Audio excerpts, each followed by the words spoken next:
Estás escuchando el episodio 54 de Ni de aquí ni de allí, un podcast para quienes se sienten de todas partes y de ninguna. Mi nombre es Michelle, nací en Ecuador, crecí en Barcelona y viví 5 años en Alemania, en donde comencé este podcast. De niña pensaba que al volver a Ecuador me sentiría como en casa, pero cuando volví por primera vez con 16 años, me di cuenta de que no era del todo de allí, pero tampoco era del todo de aquí. No era ni de aquí ni de allí. Este episodio es recopilatorio de conversaciones que tuve durante la primera temporada del podcast, hace 8 años. Comencé este podcast porque en aquel momento no había nadie hablando de la experiencia de ser hija de migrantes latinoamericanos y no tenía referencias literarias más allá de las que encontré en los turcoalemanes. Y por eso es una de las razones por las cuales me sentía tan atraída por Alemania, donde ya se llevaba mucho tiempo teniendo este tipo de conversaciones. La primera temporada, muchas personas amablemente accedieron a responder a las preguntas que yo tenía y a mi búsqueda de respuestas, porque lo que yo quería era encontrarme espejos y encontrarme formas de narrarme, porque hasta aquel entonces no sabía cómo hacerlo.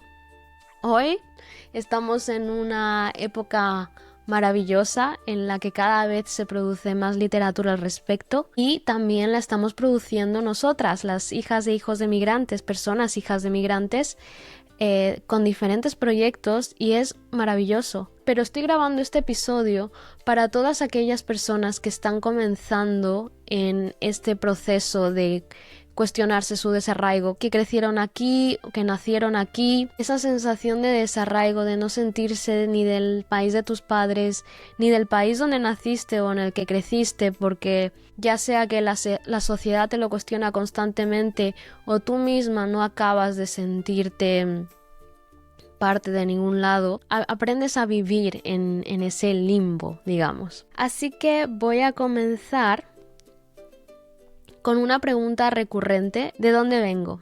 Identidad y los viajes de regreso. Este podcast comenzó con un episodio en el que converso con mi hermano sobre nuestro primer viaje a Ecuador, cuando yo tenía 16 años y él acababa de cumplir 14. Y por primera vez vamos a Ecuador, el país de nuestros padres. Y al menos yo esperaba sentirme de allí, porque al haber nacido allí y haber venido con 8 años a España, cuando a mí me preguntaban de dónde eres, yo respondía sin pensármelo 2 veces: soy de Ecuador, vengo de Ecuador, yo nací allí, no había ningún cuestionamiento de mi parte.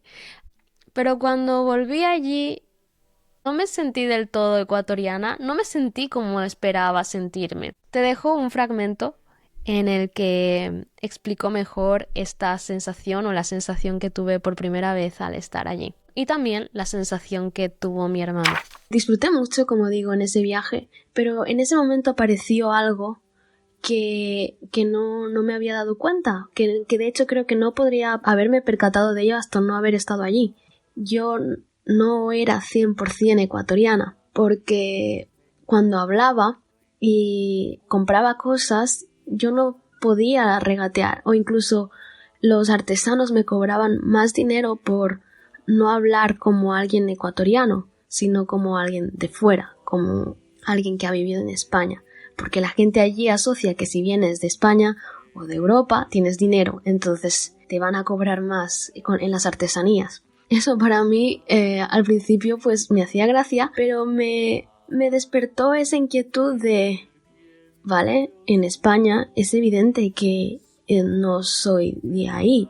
O sea, es decir, yo no nací en España y mis padres no son españoles. Mi apariencia es de alguien de Sudamérica, de Ecuador. En ese momento apareció como ese conflicto, esa sensación de desarraigo.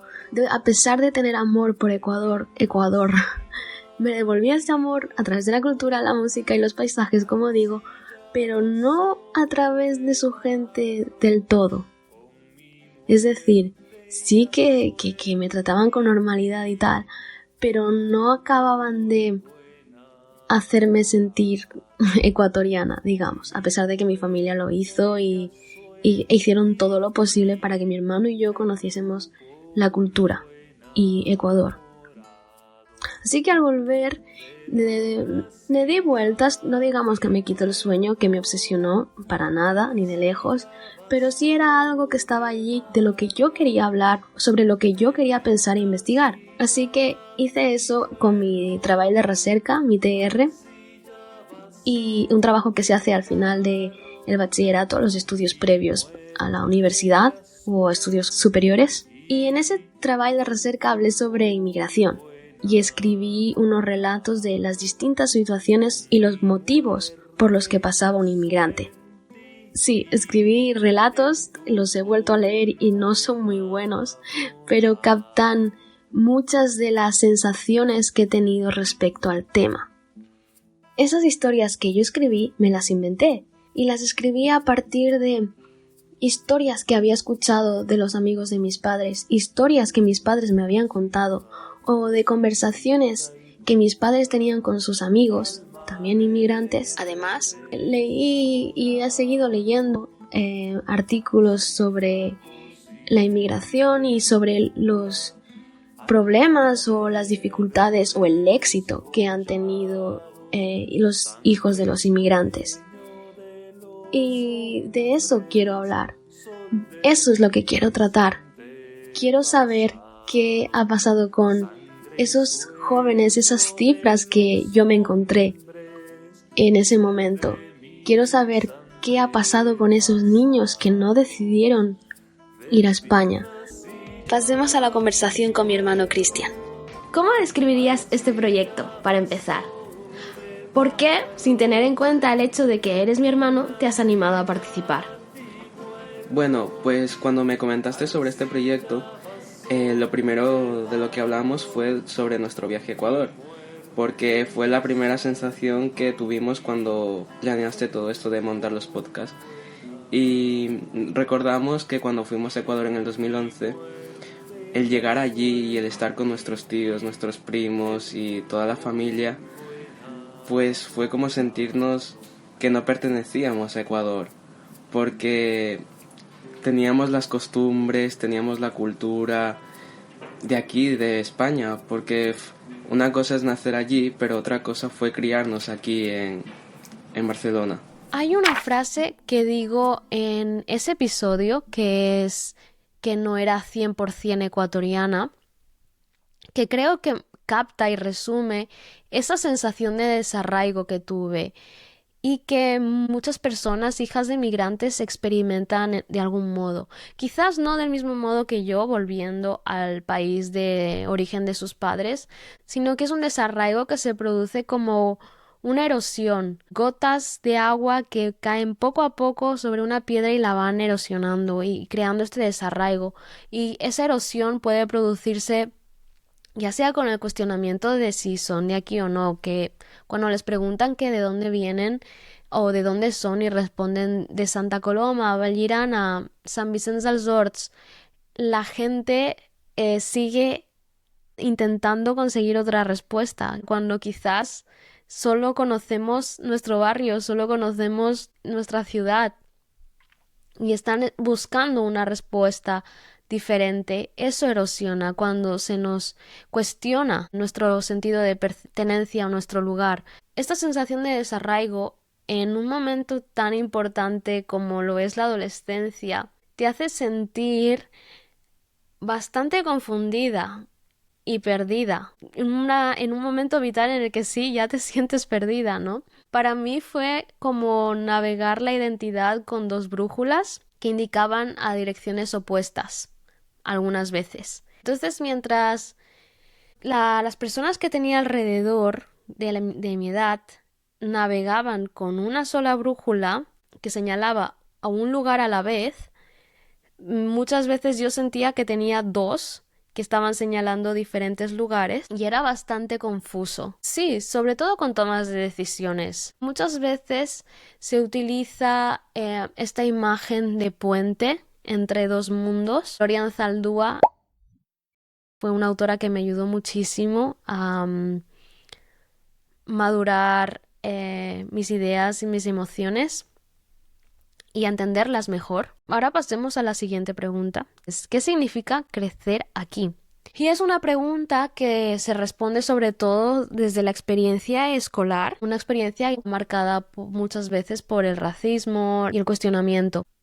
¿Qué significa crecer aquí teniendo recuerdos de allí como hija de migrantes? Hay la primera temporada hay muchas de estas experiencias y una de ellas es la de Rafa, que en su episodio nos habla de cosas pequeñas como frutas, días de lluvia, comidas navideñas, cosas que se mantienen de alguna manera similares a pesar de la distancia. ¿Qué me podrías tú decir de Venezuela, de tus recuerdos? ¿Qué recuerdas de Venezuela? Bueno, de Venezuela recuerdo el calor. Recuerdo que hacía mucho calor y que incluso cuando había lluvia y llovía mucho, mucho, mucho, mucho, muchas veces hacía calor también y aunque lloviera y un montón, teníamos que ir para clase de todas formas. Que eso me llamó mucho la atención aquí, yo decía caen 4 gotas y ya se cancelan las clases, tal, ¿esto qué es? Allí en Tenerife. Sí, sí. Claro, los edificios no están preparados para cuando llueve. Aparte, yo soy del sur de la isla, que es una parte como muy, muy cálida, y entonces, porque en estas islas hay tropecientos microclimas. Tú caminas 3 metros metros y el clima ya cambió completamente. Y entonces, en cambio allá, bueno, pues como hay 2 estaciones nada más, está la estación seca y la estación de lluvia, bueno, pues hay que aguantarse, sí o sí. Y, y bueno, y quitando eso. Mis recuerdos. Yo recuerdo vivir con mis abuelos allá. Mi madre la vi bastante poco porque me tuvo muy joven, tuvo que acabar la universidad y tenía que trabajar al mismo tiempo para, para poder tenerme. Y después apenas ella acabó, se vino para Tenerife a buscar trabajo y a buscar una vida mejor para todos. Recuerdo, recuerdo que en mi calle había un árbol, una mata, como la llamamos nosotros, una mata de una fruta llamada níspero, que me gustaba mucho, que es muy dulce, y que después yo llegué aquí, le pregunté a mi madre por ella y no, me decía que no le gustaba, y yo nunca le he vuelto a probar. También, bueno, recuerdo que se comía mucho plátano y cambur. Para nosotros el cambur es el plátano amarillo, lo que aquí es el plátano. Y el plátano es el plátano verde grande. Entonces, sí, llegar aquí, que te digan, y preguntar por cambures y que te digan qué es eso, tal. Y El no sé. acento que tienen en las Islas Canarias es similar al de Venezuela. Mm, yo diría que no, no exactamente, porque el acento de Venezuela, también depende de dónde vayas, es como muy melodioso. Y me doy cuenta, por ejemplo, más que nada con un profesor mío que tengo que él es caraqueño y lo escucho y me hace mucha gracia porque es muy melodioso. Yo no tengo tanto acento, o sí, o sea, sí tengo acento. Tengo acento, no tengo acento canario, no, pero tampoco tengo tanto acento venezolano porque tengo una mezcolanza de acentos muy extraña. Cuando le preguntas a alguien joven sobre qué le recuerda a su país o qué le conecta a su país, no te va a responder con grandes discursos, te va a responder con eso, con momentos, con sabores, celebraciones, con música y olores. Es lo que transmitimos durante la primera temporada, todas estas personas que estaban en la universidad, acabando la universidad y habían experimentado una infancia migrada. ¿Qué significa, volviendo a la pregunta, qué significa crecer aquí?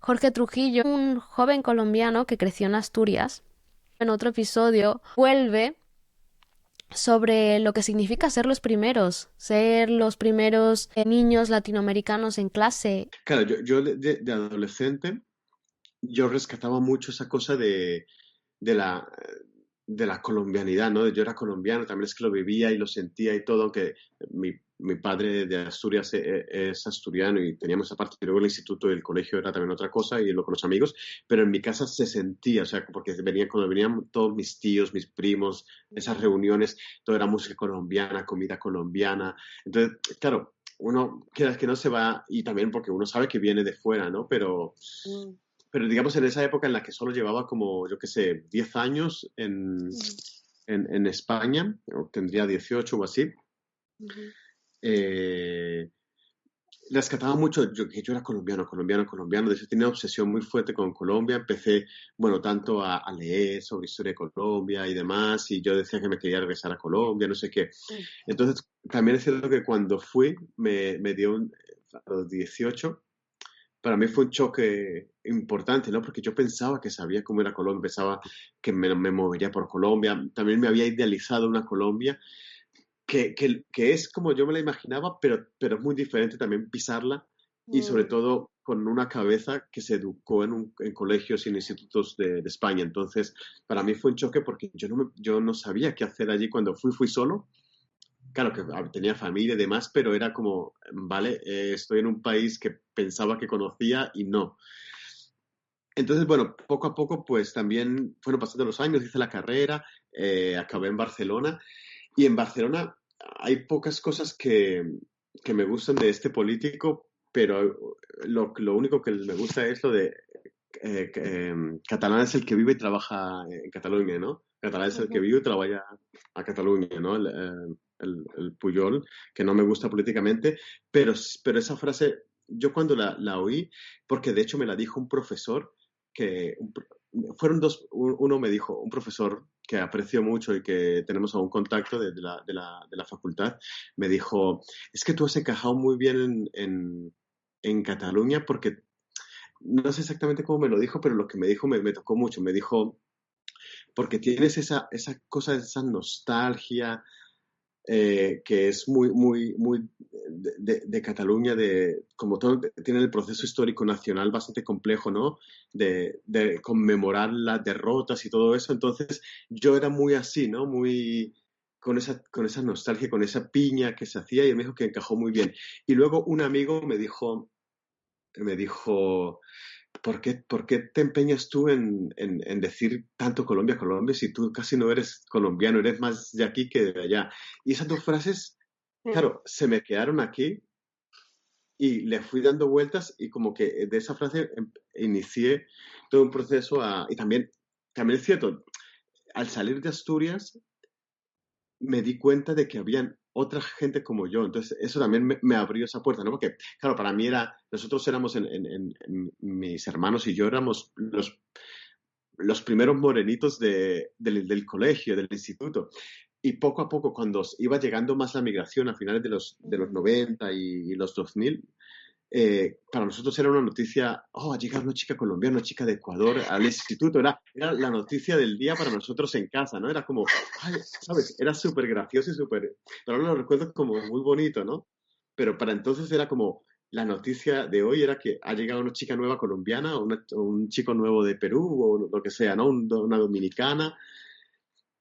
Entonces, como todo eso, y con las frases esas que me dijeron, y al conocer más gente también es lo que los años que estuve en Salamanca conocí muchos colombianos y ahí fue como el primer toque también de decir, vale, ellos son colombianos, yo lo soy también de nacimiento, pero es cierto que culturalmente, o sea, yo estaba con los españoles y era curioso, ¿no? Porque yo quería estar con los colombianos, pero me entendía más con los españoles, era una cosa muy curiosa, ¿no? Para muchas de nosotras, sobre todo si llegaste a España a principios de los 2000, a finales de los 90, a principios de los 2000, cada vez que había una niño migrante, era la noticia en casa, era muy emocionante porque no estabas sola, había alguien como tú viviendo lo mismo que tú. Pero eso no siempre ha sido así, no todas las experiencias son iguales, obviamente. Mi tocaya, Michelle, habló sobre eso en su episodio, en el que habla sobre el racismo que vivió en la escuela. Sale innato decir Alcoy, del lugar donde he vivido toda mi vida. Prácticamente vine con 5 años a España. Entonces sí, nací en Ecuador, pero siempre que la gente de aquí me pregunta de dónde eres, digo de Alcoy. ¿Cómo fue tu integración, tu adaptación al país? Para mí fue un poco duro porque durante mi infancia yo, digamos que era la más pequeña de casa. Nació mi hermana pequeña, pero era muy pequeña. Entonces digamos que yo era la, entre comillas, mimada. Y entonces cuando vine aquí, el separarme de mis hermanos, de mi sobrino, que era como mi hermano, y de mi familia más cercana, me costó muchísimo. Una vez aquí, sí que es verdad que mi padre llegó primero. Entonces eran como sentimientos encontrados de... Voy a ver a mi padre por fin, estoy muy unida a mi padre y el por fin llegar aquí y poder ver a mi padre era como... Tengo muchísimas ganas y creo que eso superó el que yo echase de menos. Pero una vez ya estaba aquí, claro, en los inicios, los comienzos de todo lo que hagamos siempre son difíciles. Y eso fue un poco difícil porque mi padre trabajaba mucho tiempo y prácticamente no estábamos tan unidos como lo estábamos en Ecuador. Entonces fue un poco difícil. Al principio también lloraba por mis hermanas, porque me costaba, porque claro, yo llegué en enero y en enero en Alcoy hace mucho frío, entonces la gente no sale a la calle. Entonces los niños no suelen estar en el parque. Me acuerdo que ese invierno nevó, llovía un montón, entonces prácticamente no fue un año muy fácil, hasta que poco a poco, ya cuando empecé a entrar al colegio y tal, ya fue más llevadero, pero al principio me costó muchísimo.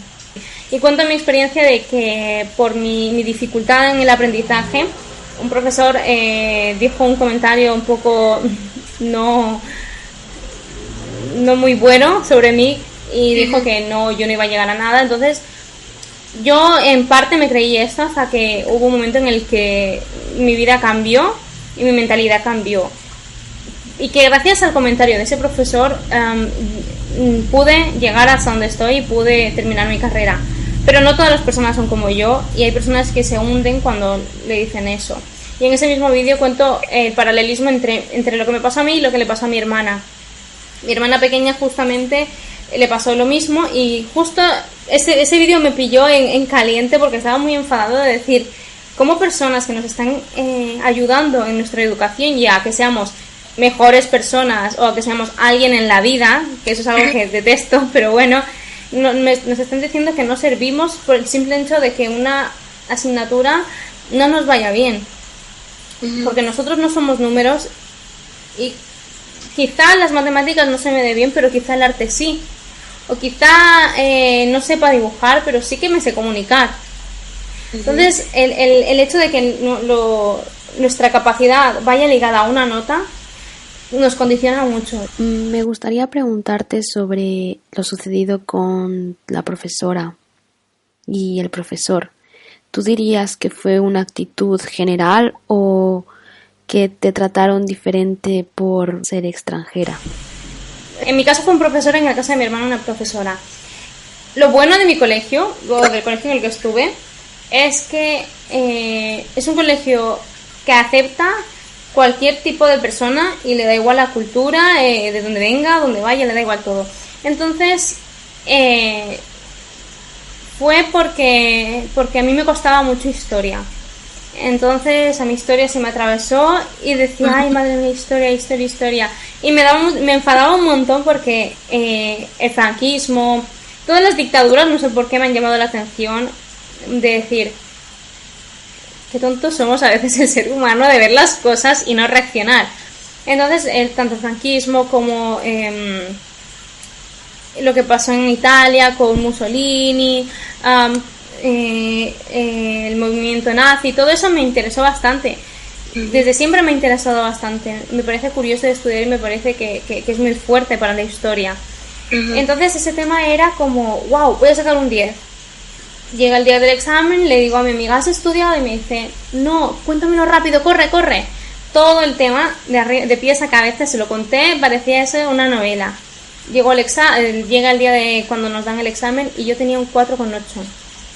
Mi amiga tenía un 9. Y yo dije, ¿qué está pasando aquí? No, es que yo no lo entendía. Entonces yo llevaba una racha de 4,8, 4,9, 4 con no sé qué, pero nunca llegaba ni siquiera a un 5. O sea, es que me daba rabia porque yo sabía que estaba estudiando. Entonces fue un poco duro para mí, pero yo sabía, o sea, en este caso no tenía nada que ver con que yo fuese extranjera, porque éramos prácticamente, sus padres eran belgas, otro era del pueblo de al lado, la otra era musulmana, la otra era colombiana, entonces no tenía nada que ver con que yo fuera extranjera. Pero en el caso de mi hermana, yo lo cogería con pinzas, ¿sabes? El caso de mi hermana ya fue un poco más especial. Porque sí que es verdad que esa profesora era muy... de si eras extranjero te tiraba puntillitas, ¿sabes? Era como... no sé cómo explicarlo. Yo creo que la gente que se ha encontrado en esa situación o se está encontrando en esa situación entiende lo que quiero decir, que sí pero no, que no pero sí, algo por el estilo. Pero mi experiencia en donde estuve al principio no fue muy buena, porque sí que es verdad que aunque mi colegio aceptó eso, o sea, aceptaba que me parece muy tonto decir aceptar, como si son cosas que ya aprendes a convivir con eso, pero que era un colegio que le abría las puertas a todos y que me parece muy bien. Pero al principio, cuando yo llegué al COI, creo que éramos mi amiga colombiana y yo las únicas latinas de esa clase. Y luego se sumó una musulmana. Y las tres estábamos siempre juntas porque yo creo que nos identificábamos. La verdad no me acuerdo ni por qué llegamos a ser amigas, ni por qué estrechamos lazos en esa época, porque no teníamos nada en común. Lo único que éramos extranjeras, yo creo que el sentimiento nos unía más que lo que había, ¿no? Éramos pequeñas de todas formas, pero tú siempre buscas refugiarte cuando eres pequeño. Entonces sí, fue muy difícil porque tú llegas de otro país con una forma de hablar diferente, con un acento diferente, con un pensamiento diferente.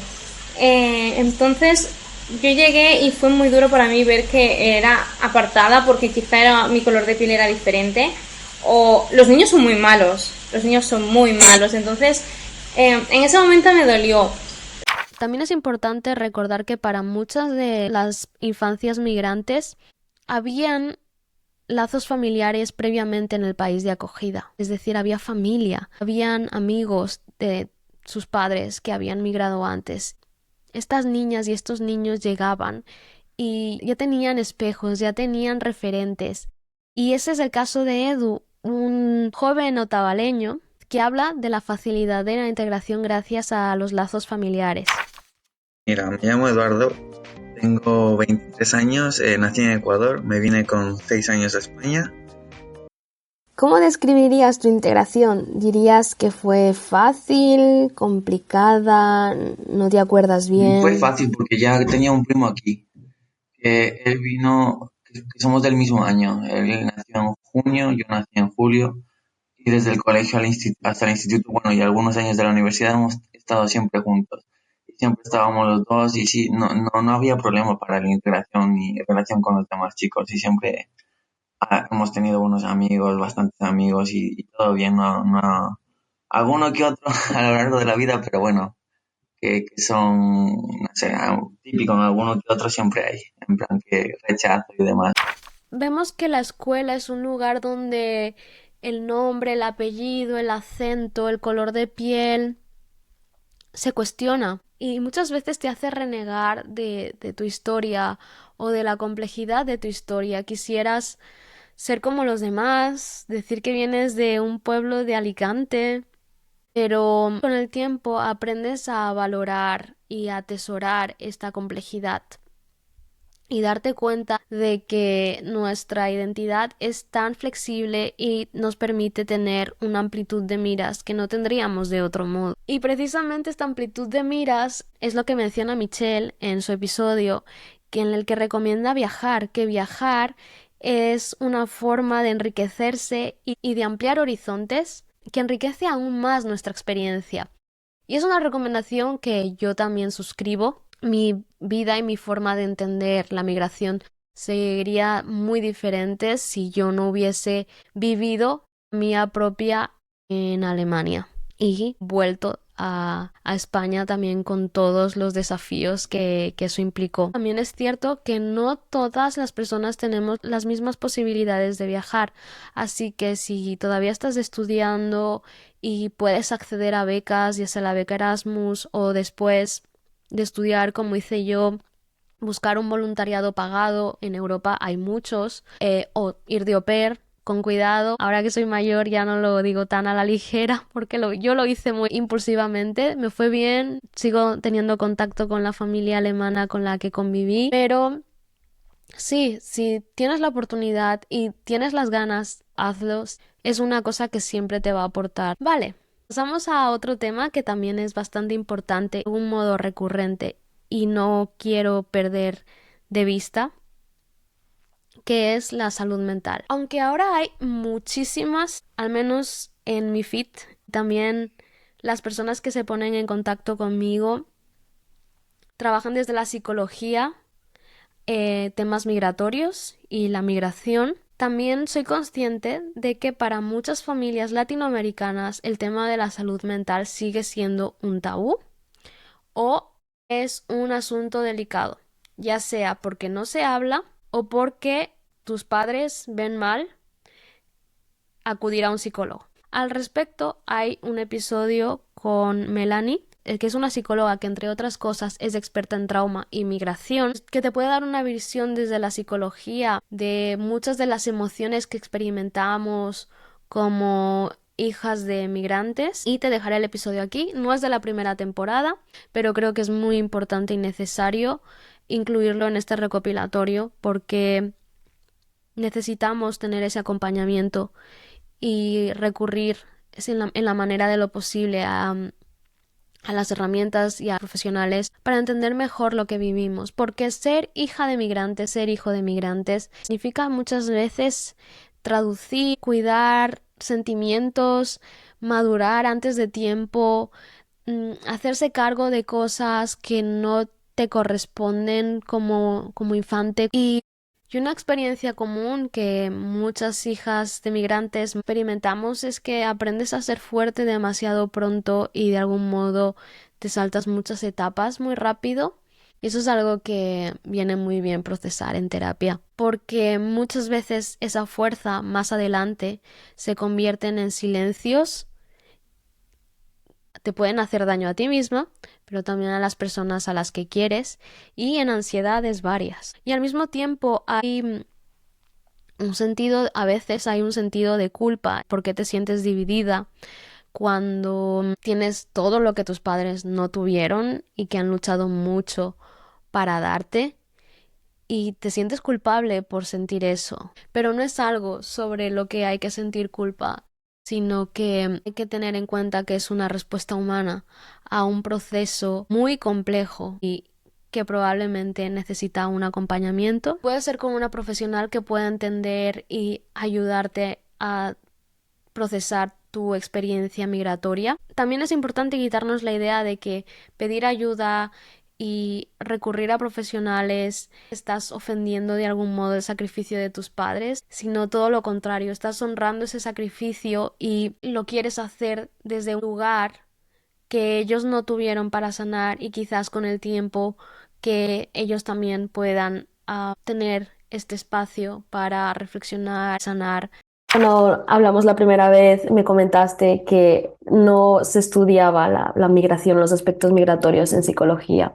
O sea, tú te formaste principalmente en España, por lo que entendí en tu web, y que luego hiciste prácticas y ejerciste como psicóloga en el extranjero, en Escocia, en Portugal e Italia. Sí, exacto. Mi historia migrante, bueno, empezó mucho antes que eso, pero si vamos a partir desde los estudios, yo empecé a estudiar en Argentina y luego tuve la oportunidad de hacerme un intercambio en España, y ahí fue cuando, bueno, volví a Europa, hice un semestre y decidí que ya quería quedarme ahí. Entonces, tengo como la experiencia de haber estudiado en ambos países y ya, bueno, me recibí en España y ahí seguí adelante. Lo que es la formación, lo que vos me decías de que no se estudia la salud mental del migrante, lo dicho, estudié en Argentina, no lo vimos, estudié en España, no lo vimos, no lo vi en posgrado, no lo vi en maestrías. Precisamente la semana pasada estuvimos con la ONG Volvemos, es una ONG que fomenta el retorno, ¿no?, de españoles que han migrado a España otra vez, para generar un curso de formación para psicólogos con todo lo que tiene que ver con psicología de la migración, porque es tan nuevo. No se ve. Hay muchos estudios sobre la sociología, por ejemplo, pero no tanto desde la psicología. Y bueno, ahí estamos. A mí me tocó formarme sola, digamos. Hay grandes autores que también lo han hecho y estudiando un poco por mi parte y sobre todo hablando con migrantes. ¿Cuánto tiempo llevas trabajando el tema de la migración? O sea, aparte de que está vinculado con tu historia personal, que me he saltado toda esa parte porque prefería que la expliques tú, porque creo que nuestra historia siempre es mejor que la expliquemos nosotros, ¿no? Exacto. Bueno, con migrantes más o menos, yo creo que desde el 2018. Voy un poco a mi historia también como para explicar el por qué. Yo me crié en el campo, la vida de la nada, en Argentina, en la provincia de Buenos Aires, ¿sí? Estuve ahí viviendo unos 6 años, luego me mudé a la ciudad, que fue un cambio, no tan grande, porque la ciudad no era tan grande esta vez, pero bueno, sí que pasar, ¿no? De la naturaleza, de los caballos, de los perros, a de repente vivir, pues, nada, en ciudad. Estuve viviendo ahí 2 años, luego me fui para Capital Federal. Eso sí, no fue una migración interna, pero me impactó muchísimo. Fue dejar amigos, fue cuando empezó a desarrollar ese sentimiento de ni de aquí ni de allí, ¿no? Que me gusta de tu podcast porque ya no era del campo, ya no era de la provincia, pero tampoco era de Capital Federal, ¿no? Entonces como que ya tenía 7, 8 añitos y mi identidad que se estaba forjando, yo ya la sentía fragmentada. Todas cuestiones que a lo mejor me pongo muy técnica, pero se da cuando emigramos. Luego de estar viviendo, sí, no sé, supongo unos 2 años, ya no me acuerdo cuánto fue, en Buenos Aires ciudad, nos vinimos para España con mi familia. En todo esto mi papá es español y mi mamá es argentina, entonces también tenía en casa dos culturas, dos continentes, historias completamente diferentes entre sí, y también estoy atravesada por eso. Más o menos tal vez desde tu historia lo entiendas, lo que somos los migrantes de segunda generación. Bueno, algo que quiero decir es respecto a las madres, padres, los cuidadores. Es una gran batalla que tengo día a día, en el sentido de estoy en muchos grupos. No soy la que te pone el spam de psicoterapia online, no, pero sí que estoy porque me interesa compartir experiencias y ver lo que dice la gente, ¿no? Entonces, un miedo compartido es voy a migrar con niños que me aconsejan. Y yo veo que preguntan sobre los papeles de la escuela, del trabajo, y nadie habla de la salud mental. Y entonces, cuando puedo, meto, ¿no? Bocado y hago esa misma recomendación que haces tú. Bueno, fíjate, el proceso migratorio nos atraviesa, el niño va a estar viviendo también las emociones que vivan los adultos, entonces, qué importante es que ustedes entren en contacto con todo aquello que mueve la migración para poder brindar un soporte y una contención a ese niño, niña que está migrando también, y ustedes van a ser su figura de referencia. No te puedo explicar la de comentarios negativos que recibo cada vez que menciono algo así. Yo creo que hay una gran negación en tanto es muy difícil migrar, no me sumes encima los problemas psicológicos. No de mis hijos, al menos, a mis hijos no me los toques. Y eso es un montón, porque bueno, yo también fui migrante de niña y también sentía cosas que quizás no podía expresarlas. Bueno, no me voy a meter en la neurología de los niños, ¿no? Pero les es difícil para ellos pensar en abstracto, porque dependiendo de la edad, no se han desarrollado lo suficiente. Si encima no se crea un espacio seguro en el cual podamos hablar de lo que está sucediendo en un contexto de cambio, de crisis, de despedidas, de pérdida, porque al final la migración se define un poco por las pérdidas, ¿no? También depende, pérdida y oportunidad, pero bueno, si nos vamos a centrar en el duelo migratorio, son 7 tipos de duelos diferentes que los va a estar atravesando cada uno de los cuidadores de ese peque que si no, bueno, no cuidan su aspecto emocional, obviamente va a impactar. Yo ahora estoy empezando a trabajar con adolescentes y niños migrantes porque siento que es como la población olvidada. Como no, vinieron, empezaron la escuela, se integraron súper bien y eso es lo que quiero ver. A mí me da la sensación que muchas veces que eso es lo que ellos quieren ver, porque yo recuerdo cuando migré de Argentina a España, otro tema que no se dice mucho, no quiero generar polémica, pero es un poco como, voy a decir, micro racismos o demás. Yo me acuerdo, era pequeña, éramos una clase chica, y esa época donde podías escribir con colores y cuanto más brillante mejor. Por algún motivo que desconozco, que hoy me gustaría preguntarle a la profesora, yo solamente podía escribir en negro. No sé por qué, tenía 9, 10 años. Y la única explicación que yo me daba en esa edad era cierto como racismo. Entonces, si no hay un otro que puede ver, que puede escuchar, que está ahí, que sostiene la emoción, que todas esas cosas generan. Es muy difícil, por eso yo insisto en la importancia de la salud mental. Si la terapia no es una posibilidad para ti, siempre es importante contar con comunidad, en tu grupo de amigos, cercanos, familiares con los que tengas confianza y a los que puedas acudir a compartir esto. Y también escribir. Escribir ayuda mucho. Si te apetece compartir tu experiencia conmigo, con este podcast, no tiene por qué necesariamente salir publicada. Simplemente ya sabes, este es un lugar en el que las historias como la tuya son bienvenidas. Y si en algún episodio te sentiste visto o identificada con alguna de las personas con las que he hablado, muchas de ellas tienen sus redes sociales abiertas también para contactar y compartir. Al final de eso se trata, ni de aquí ni de allí, acompañar esas historias y de sentirnos acompañadas y en este sentimiento de no ser ni de aquí ni de allí. Vale, por último, cuando ya llegas a la edad adulta, cuando te enfrentas a tus propias micromigraciones o migraciones, como ya he comentado en mi caso en Alemania, o ya sea otra muy diferente, como quizás por estudios de Madrid, que podría haber pasado. Es entonces cuando, en mi caso, pude mirar atrás y vi la magnitud de lo que habían hecho mis padres a dejar todo lo que conocían, llegar a un país completamente nuevo, con otras costumbres y otro idioma. Y entendí lo difícil que fue para ellos, y este podcast también surge de esa gratitud. De hecho, la primera temporada se presentó como Historias de los hijos de los valientes porque quería honrar ese sacrificio. Yo puedo crear desde este lugar. Tengo este lugar de enunciación gracias a sus sacrificios y a las decisiones que tomaron, aunque para ellos fue supervivencia. Para nosotras, sus hijas y sus hijos, puede ser un lugar de reflexión, creatividad, comunidad. Y eso también es una forma de honrar su legado. Nuestros padres vivieron una migración difícil para que nosotros pudiésemos tener una vida más fácil.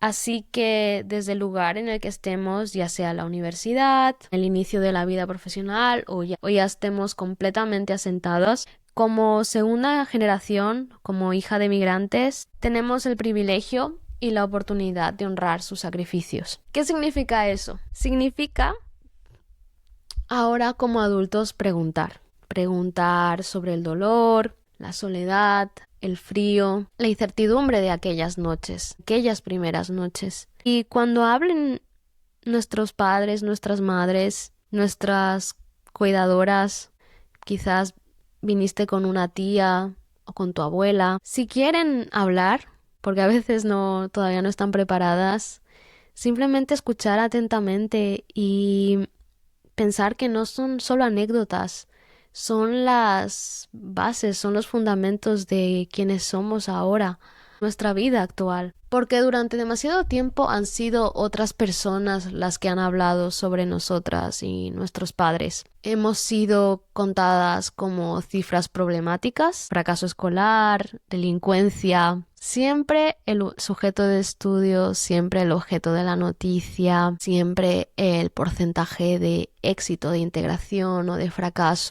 Raras veces han sido las voces de nuestros padres, nuestras madres o de nosotras mismas las que cuentan la historia, las narradoras. Así que comencemos por cambiar eso desde casa y si es posible y queremos hacerlo desde otros lugares, porque nuestras historias no son solo un tema de migración, son historias de amor, de resiliencia, de identidad. Si estás en la universidad, si estás terminando el bachillerato y el tema de la migración o tu identidad cultural te llama, habla. Usa tu treball de recerca, tu proyecto final, tu arte, tu podcast, tu TikTok. Si estudias sociología, introduce tu experiencia. Si estudias periodismo, sé tú quien escriba el artículo. Si estudias cine, dirige la historia que nos hable. Jorge Trujillo lo resumió de manera contundente.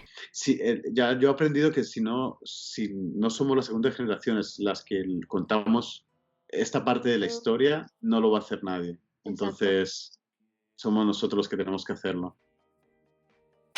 ¿Por qué es tan importante que lo hagamos nosotras mismas, porque no queremos ser un número. Cintia lo dijo muy bien. La verdad, poder tener, digamos, tu propia visión de la historia, ¿no? O sea, ser tú a contar tu historia, no que sea otra, o sea, que no sea otra a contarla, sino que tenga una perspectiva, o sea, una perspectiva de verdad de lo que concretamente los jóvenes han pasado, las familias han pasado, y que pueda crear al mismo tiempo empatía, ¿no? Porque si tú a la migración la ves como un número, porque cuando hablan de la migración algo que no me gusta es que dicen, no sé, llegaron 1000 migrantes ecuatorianos, pero todos esos migrantes tienen una historia, y si tú a esa historia le pones una cara, le pones una voz, es diferente porque ya no es un número, sino es una persona que tú te acuerdas y dices, pero llegaron 1000 personas, ¿por qué? ¿Qué historia tienen? Entonces no es como jugar con un número, no, es una vida, no es un número. Eso es lo que sería importante, lo que es importante para mí, o sea, en este sentido, en lo que estamos haciendo las dos, ¿no? No somos un número, somos todas historias. Yo misma, cuando hice el trabajo de recerca que os comenté antes, me encontré con ser parte de esa cifra de éxito escolar, que no había dejado los estudios en la ESO, y llegué a la universidad. Y cuando estaba en la universidad y seguía viendo estos estudios sociológicos dando cifras de éxito y fracaso, a mí solo me daban ganas de responder y de forma muy visceral en aquel entonces, que era una forma muy ridícula de minimizar todo lo que implicaba estar dentro de estas cifras. Mi éxito, entre muchas comillas, no se le puede atribuir a una fórmula de integración exitosa, porque ser parte de esas cifras no muestra el miedo al fracaso que me llevó a estar allí, ¿no? Porque ese éxito para mí se traducía como el miedo constante al fracaso, mi decisión consciente de abandonar mi acento ecuatoriano, el acento que uso en casa, los esfuerzos de mis padres, mi padre con 2 trabajos, mi madre soportando el racismo constantemente en el suyo. Por eso, cuando alguien joven con una historia migratoria escoge un tema de investigación que se centra en las redes migratorias de su comunidad, está haciendo algo más que un trabajo académico. Está escribiendo un capítulo que faltaba. Está demostrando que la doble herencia permite comprender la realidad de forma más profunda y justa.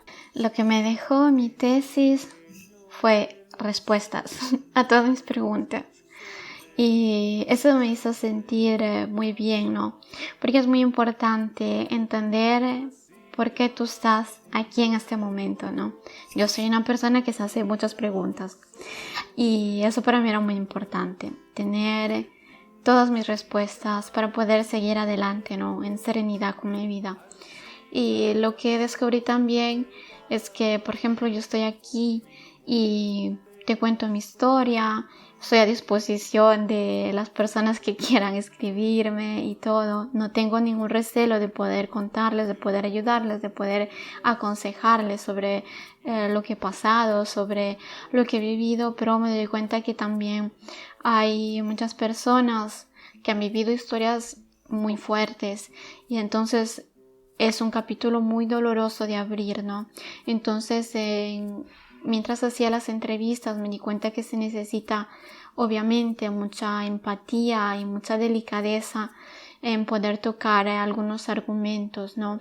Y me daba cuenta que no todos tienen esa fuerza de contar su propia historia, ¿no? Y creo que es importante que tú y yo estemos aquí, ¿no? Y que podamos contar nuestra historia con nuestra voz. Entonces es importante porque así tratamos de normalizar este fenómeno migratorio y tratamos de dar un poco más de coraje para que puedan contar sus historias, para que puedan seguir adelante. Y como te decía conversando, y qué bonito fuera que si algún día pudiéramos reunirnos todos y decir, ok, aquí estamos todos, lo logramos, cada quien con su camino, obviamente, cada quien con sus objetivos y poder compartir, ¿no? todas estas vivencias de todos los jóvenes, no solo en Italia, así como tú también en España, en Alemania, en Francia, y decir, hey, estamos aquí, pudimos, fuimos, hicimos. Entonces eso es algo muy bonito, ¿no? Y yo pienso que nosotros, de orígenes latinoamericanos, tenemos muy fuerte ese sentido de comunidad, como te decía, ¿no? Y eso es algo que me gustaría que pudiéramos lograr hacer, ¿no? Es que muchos más jóvenes se lograran empatizar con todo esto, con todas estas historias y dijeran, sí, hey, ¿por qué no? Yo también tengo algo que contar, yo también tengo algo que decir, porque no se necesita ser graduado, no se necesita tener un estudio en ingeniería aeroespacial, ¿no? Para poder ser importante, ¿no? Todos tenemos nuestras historias y todos somos importantes, y eso es algo muy bonito, porque la migración la vivimos todos, y no es que alguien porque logró hacer eso es mejor y alguien que no lo logró se tiene que sentir menos, ¿no? No, absolutamente no. Es bonito poder escuchar las historias de todas las personas al mismo tiempo, porque todos podemos aprender de todos, y eso es lo que a mí me gusta mucho. Bueno, estoy muy contenta de que colaboremos, de que nos hayamos encontrado y de que compartamos los mismos intereses. Para las dos es importante contar nuestra historia, nuestra parte de la historia, con nuestras propias voces, y mostrar que no estamos solos, que aunque el camino ha podido parecer solitario a veces, no estamos solas y cada vez somos más los que nos estamos adueñando de nuestra historia migratoria. La representación importa, y esa representación comienza con nuestra voz en los lugares donde se toman las decisiones y se crean los discursos. Puedes escuchar el episodio de Valeria y de Cintia respecto al tema, donde se explican de forma maravillosa. Y quiero acabar diciendo que este podcast es mi forma de contar la historia de mis padres, de honrar a los padres de los demás hijos e hijas de migrantes que todavía pasan por el podcast y que ya pasaron por el podcast. A la madre de Rafa, de Jorge, a los padres de Cintia. Pensar en eso, que al recordar las historias de nuestros padres y de honrarlas, estamos sanando las heridas de la separación familiar y transformamos esa nostalgia en un motivo de orgullo. Es nuestra manera de decirles, con la vida que estamos construyendo, valió la pena y los estamos honrando. Hemos llegado al final del episodio, pero no al final de la conversación, así que como siempre ya sabes